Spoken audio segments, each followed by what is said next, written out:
Hello，大家好，我係泰迪啊。今日要同大家傾下關於香港樓價嘅問題啦。咁近期就有新聞話呢，屯門掃管笏呢提案呢最高減價呢就去到51%啦。咁為咗賣咗27個貨尾啦。咁呢51%嘅減價呢，全部都係為咗賣一個嗰啲新樓嚟嘅。咁其中就有一個係743萬嘅一房單位啦，有305尺啊，實用面積，咁就由743萬跌到293.3萬啊，帳面個跌幅就去到60.5% 啦。咁如果計埋當年樓價新樓咧有19% 嚟計咧，咁嗰個都有成51% 嘅蝕讓㗎啦。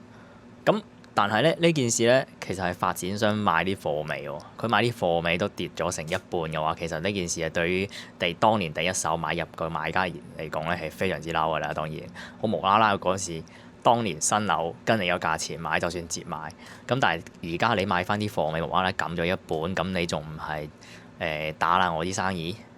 新樓都講緊冇咗一半喎，咁嗰啲二手樓點算啊？其實？咁同埋咧，我哋計翻咧，其實咧我都唔明點解會有用700幾萬1.97萬一尺嘅實用面積去買呢層樓啦。即係喂1.97萬一尺喎，305尺，佢賣成743萬。喂，我有700幾萬，我做乜要買掃管笏啊？我買九龍灣泰豐唔好，佢470尺都係實用面積嚟嘅，仲要近地鐵站添，仲要係市區新樓添。咁雖然泰豐個質素又係爭啲啦，咁呢個後話啦。大佬佢而家一跌就跌到960萬一尺喎，但係掃管笏9000幾萬一尺，買唔買？我9000幾蚊買掃管笏，我不如買西沙。雖然西沙都遠，咁西沙起碼叫做近馬鞍山、近西貢，即係離個地鐵站都有啲距離，但係都可以去到啊嘛。掃管笏，喂大佬，佢離邊個站近我真係唔知啦。咁但係以我僅有一次去過掃管笏嗰邊做嘢經驗嚟睇咧，掃管笏咧，舊年我去到咧係。好似連一間71都冇啊！我唔知而家有冇定係揾唔到啦。但係佢嗰邊咧，你冇車真係死緊。因為我嗰陣時都係諗住排工嘅交通工具啊，哇！嗰條龍咧係長到黐線，仲要係唔係翻工放工嘅時間都長到黐線，真係唔知點排啊！得個一兩班巴士小巴去到咁樣樣。咁掃管笏係咩地方咧？掃管笏就係當年政府。發展諗住發展洪水橋啊嗰一帶嘅時候咧，就吹到唔係話吹啦，即係講到大家唔知點解就喺度起咗好多私樓啦，諗住賣貴啲啦，咁炒下炒下就炒到成差唔多2萬一尺啦。咁嗰陣時，大家幾年前買嘅時候都仲有好多希望啊嘛。咁最新入伙都係講緊24年先開始入伙，但係24年入伙嗰陣時已經開始覺得唔對路㗎啦。其實因為個樓市已經慢慢向下跌緊㗎啦。咁所以掃管笏呢件事咧係其實我諗真係諗唔到一個理由會買掃管笏啦，即係今時今日嘅話。同埋就算當年你用2萬蚊一尺嘅價錢，點解會買掃管笏咧？其實而家就算跌到依家9000幾蚊都有大把選擇啦。如果你真係唔介意嗰個距離遠嘅話。咁既然都講咗，我哋都講少少泰豐啦。泰豐就位於九龍灣彩虹嗰一頭嘅，咁離嗰個彩虹站就號稱係7分鐘距離啦。咁九龍灣地鐵站都係講緊10零分鐘咁樣嘅距離就去到㗎啦。咁泰豐個位咧就係、其實都唔差嘅，唯一你話位置上咧，我覺得幾開揚嘅個位，我上去睇過，因為咁啱有朋友都買咗嗰邊。咁當年我朋友都係470尺，就700幾萬買咗嘅，咁實用面積啦。咁但係泰豐我就咁睇，我有兩件事。第一佢嘅格局咧係爭啲嘅，佢好多單位都有一條好長嘅入門個走廊啦。咁嗰條走廊又唔係話好闊，但係又好長，就變咗大家空間上就會讓咗啲位去咗嗰個位，即係你一條好長嘅走廊，其實你做唔到好多嘢啊嘛。佢要窄。你整個鞋櫃都整唔到好闊，又擺唔到啲乜嘢，咁其實你擺到明個筆係俾佢啊。同埋泰豐另一個問題就係佢啲管理費係好貴嘅，我唔知有5個3、5個4一尺嘅管理費係對大家嚟講貴唔貴？對我嚟講就真係好貴啦，即係如果一個喺市區嘅新樓收呢個價錢都算係貴㗎啦。但係佢啲會所都我覺得唔算好多啦，同埋暫時而家未開放晒，所以都唔係好難評價。但係已經要俾緊管理費咧，5個幾一尺係真係幾貴，即係你500尺度你要俾成2000幾3000蚊咁樣喎。咁2000幾3000蚊其實我係可能非市區啦，新界都租到一個車位咁滯啦。咁另一回事就係泰豐咧，我聽啲建築啊、裝修方面啲同事、啲朋友講啦，咁其實泰豐個質素咧就用料其實唔差嘅，佢係衰喺啲手工啊、執手尾嗰方面好似係爭啲唔係咁好咯，同埋佢泰豐嗰陣時都有啲其他 channel 嘅嗰啲 YouTuber 都有上過去驗過樓啦，都話其實嗰個驗樓質素咧係今年佢驗過比較差嘅一個項目嚟㗎啦。咁究竟係唔係單一事件咧？好睇埋佢驗樓嗰條片，同埋加埋我朋友嗰個單位咧，我自己上過去睇過咧，其實真係爭啲嘅。即係喺啲磚啊，同埋啲玻璃花啊嗰啲位上面咧，係真係 feel 到係有少少唔係咁好咁樣咯。咁由於小弟都唔係呢方面嘅專家，咁我都係將我見到嘅嘢講出嚟嘅啫。咁你話泰豐如果撇除呢啲嘢咧？佢個地理位置其實 OK 嘅，即係今時今日你喺市區揾到呢個價錢嘅樓，其實都唔算多。其實我覺得係 OK 咁，但係你話依家係咪入手嘅時候咧？即係任何樓市啦，我覺得呢個又要講一講我哋另一個問題，就係今時今日樓價都跌咗成30%啦。咁呢一排呢幾個月嘅樓價係浮動緊，冇一個太過明顯嘅跌幅啦。咁係咪一個入市嘅時機咧？咁呢個問題我覺得好睇大家啦。咁有啲人就話咧，咁我自住樓唔怕啦咁樣。咁呢個我哋可以傾下，但係我哋唔好理我係咪自住樓先。咁如果我淨係要買一層樓，咁係咪呢個時候入咧？我覺得如果大家唔係一個好急嘅需求嘅話，其實而家都未必係一個要急住入樓嘅時機，即係要急住入市買樓嘅時機啊！呢個 moment，因為我自己覺得個樓價可能都未跌完嘅。咁因為最衰嘅情況係咧，佢樓價佢唔係一次過跌晒，佢係陰跌陰跌咁樣。你一次過跌晒，大家如果有買開股票咧，都應該有經驗，就係咧，如果嗰一晚無啦啦美股又好咩都好，無啦啦跌咗10幾%、20%，咁我一定係可以執行一個抄底嘅信號嚟啊嘛，即係作為一個買入嘅動作啊嘛。因為無啦啦嗰一瞬間跌咁多，一定會有少少回彈啊嘛，同埋個市場會好快做出個反應，就係做好，即係將嗰個跌幅收窄，同埋修正翻個市場咁樣咯。因為如果你做一個好大嘅跌幅嘅話，咁個市場自然有個反應嘅。咁你跌得快，你收復得都快咁樣，即係無論最尾係跌咗定係升咗，但係佢都會有一個好啱嘅反應做出嚟，好快修正咗個市場咁樣。咁但係而家個情況係香港樓價咧，嗰30%咧，佢跌咗之後咧，佢而家 keep 住都係有輕微咁樣，好細微咁樣跌，陰跌陰跌咁樣，陰跌陰跌最衰就係點咧？就係大家發現佢冇一個好大嘅幅度跌。咁個市場收復嘅動力就少咗。咁第二就係你陰跌咁樣 keep 住跌，咁大家咪覺得，喂，我未跌完咯。你冇一個明顯跌完嘅信號啊嘛。咁嗰班作為投資嘅人咪覺得，喂，未跌完喎，唔知幾時跌完咯。我發現我遲2個月買係平過上1個月買，因為買樓始終都係起碼都幾百萬嘅事啦。你爭個幾%都爭好遠啊嘛。其實咁如果佢唔係作為一個急用嘅用家嘅話，其實佢做乜要咁快買入咧？所以最衰就係而家情況係陰跌緊，咁我寧願等到佢有一個明顯上升嘅信號，我先買入好過依家呢個 moment 買啦。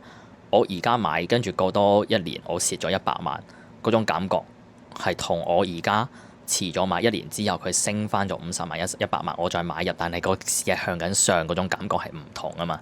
你望住件嘢越嚟越平，同你望住件嘢我買貴咗，但係佢越嚟越貴，係兩件事嚟噶嘛。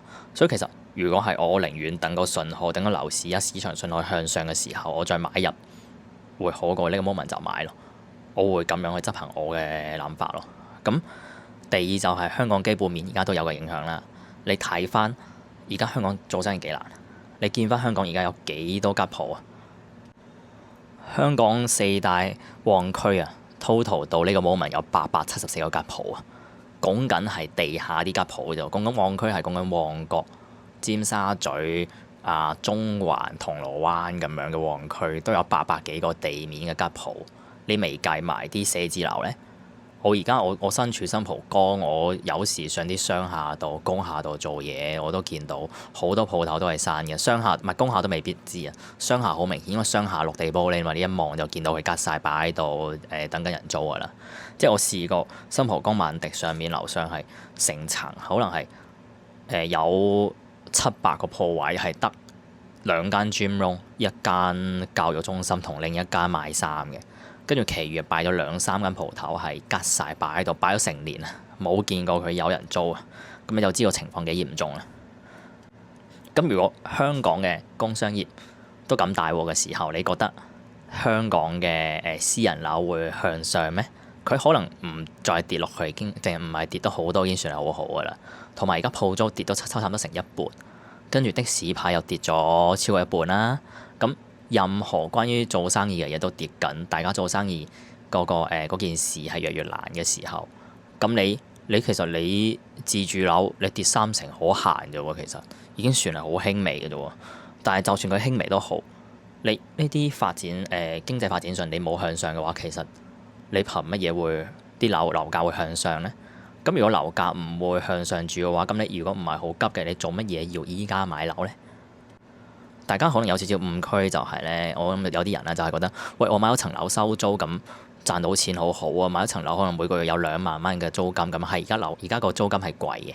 咁但係你計翻條數，其實就算前排有個新聞都係講緊個私人樓可以去到5% 嘅收息率啦嘛，但係佢下邊都講明5%你靠翻啲差餉地租啦、管理費啦，再計翻你交嗰啲律師費啊、買賣嗰啲費用，其實你唔會有5% 㗎，你可能都係頂盡去到3%，仲要係呢啲係建基於你買嗰啲舊樓，買舊樓然後劏出去租俾人。